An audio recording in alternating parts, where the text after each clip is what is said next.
Hello friends, I am Bhumika Pandey and today I will tell you class 10th physics chapter number 12 and the name of chapter is electricity. In today's topic we will discuss about Ohm's law and resistance. First we will discuss Ohm's law. For explaining Ohm's law I am making a circuit diagram. This is ammeter. This is battery.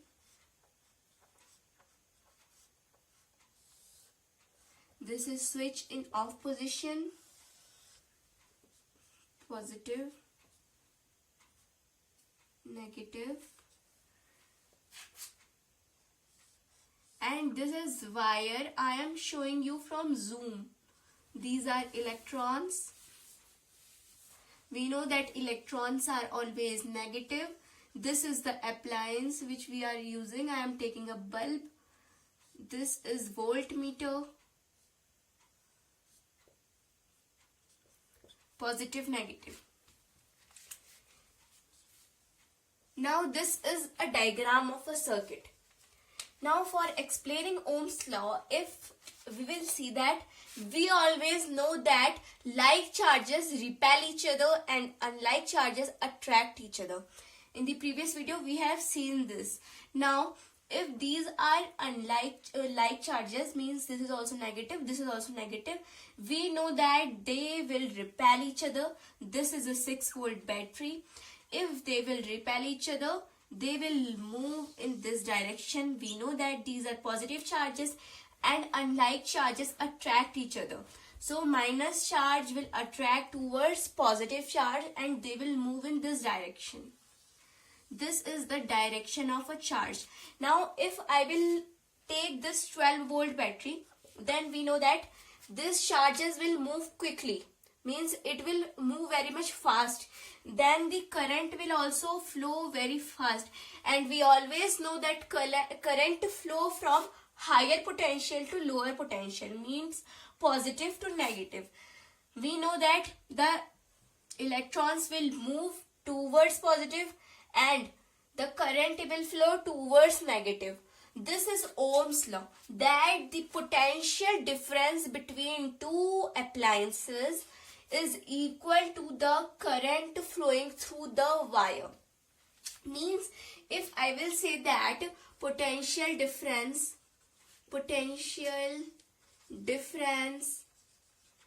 is directly proportional to the current. In this diagram, you can clearly see that the potential difference is directly proportional to the current flowing through it. We can write potential difference, we know, is V and current is I. V is directly proportional to I. This is the Ohm's law. V is directly proportional to I this means if the potential difference will increase, then the current will also increase. This refers, I have tell you that if I will put here 12-volt battery, then the electrons will move faster towards positive and the current will flow faster. So this is Ohm's law. If the potential difference will increase, current will increase already, and if the potential difference will decrease, then the current will increase, means current will also decrease. This is the Ohm's law, that V is directly proportional to I. And if I have to keep these equals, I will say that V is equals to IR. So this Ohm's law is only this much, that V is directly proportional to I. Means if the potential difference will increase, the current will also increase. And if the potential difference will decrease, the current will also decrease. And we know that for making it equal, we put R, and R is resistance.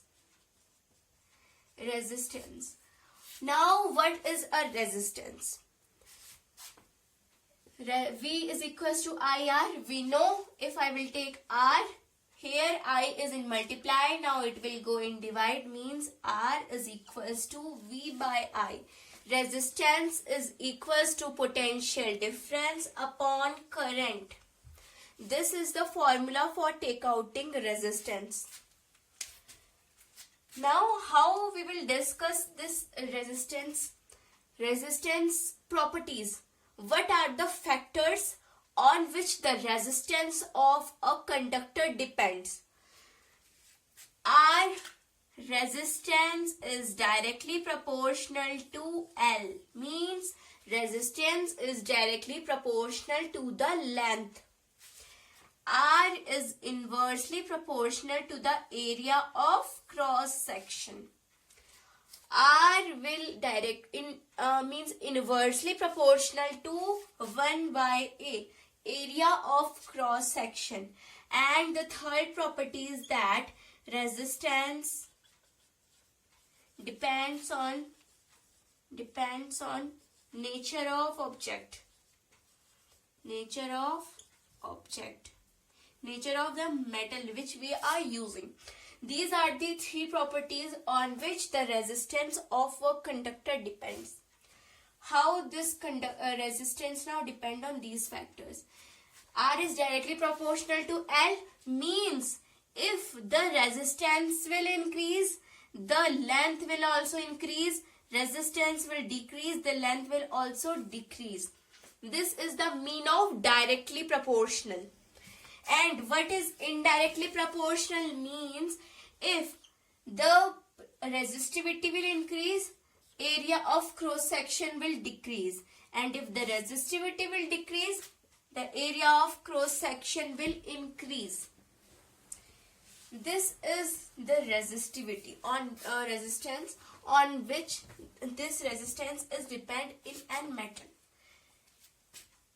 If I will compare these two situations, we know that R is common and L by A, means R is directly proportional to length upon area of cross section.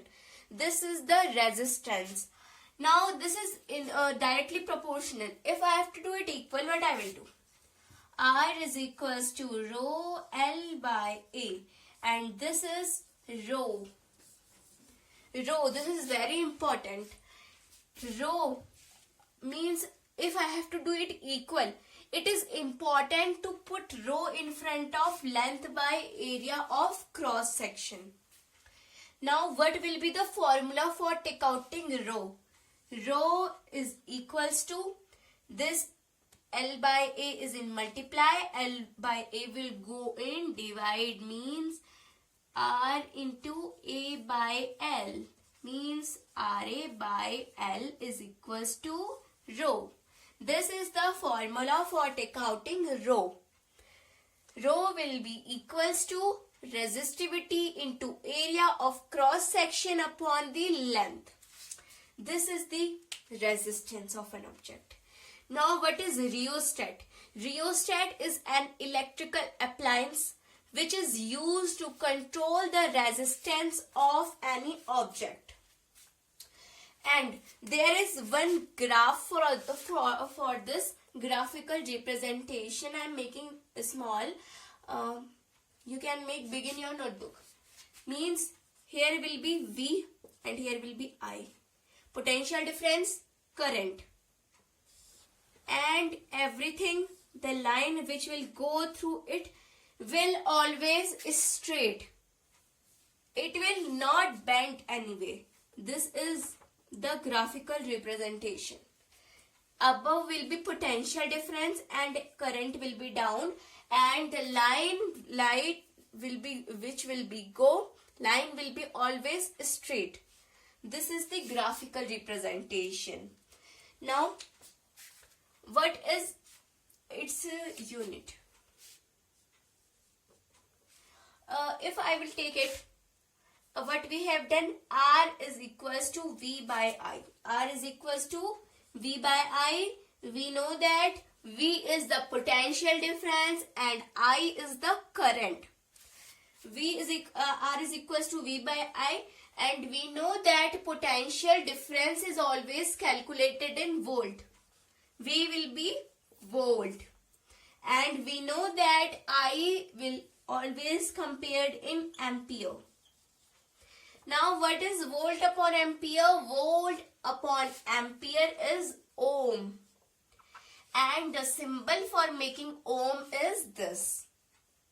This is very important for us. Means volt upon ampere is equals to ohm. If a question will come, define 1 ohm, you can write that volt upon ampere is equals to 1 ohm. When 1 volt of work is done by carrying a charge of 1 ampere is called as 1 ohm. This is the definition for 1 ohm. Now the resistivity. Resistivity also depend on some things. A metal resistivity is 10 raised to the power minus 8 to 10 raised to the power minus 6. And the resistivity of non-metal is 10 raised to the power 12 to 10 raised to the power 17.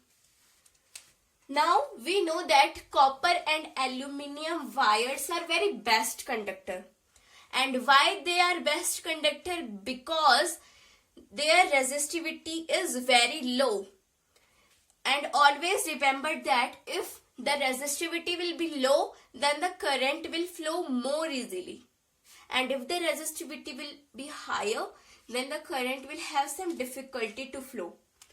This is the thing which I want to tell you. And why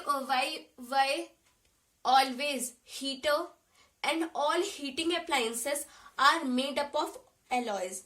Because alloys have a very high melting point. It can afford very much heat. This is the reason that always heating appliances are made up of alloys. Like heater and everything which we use for giving us heat are made up of alloys. So we have discussed Ohm's law. We have seen the resistance and resistivity, rheostat, and these all things. In the next video, we will see how resistance are connected in series and in parallel. Thank you.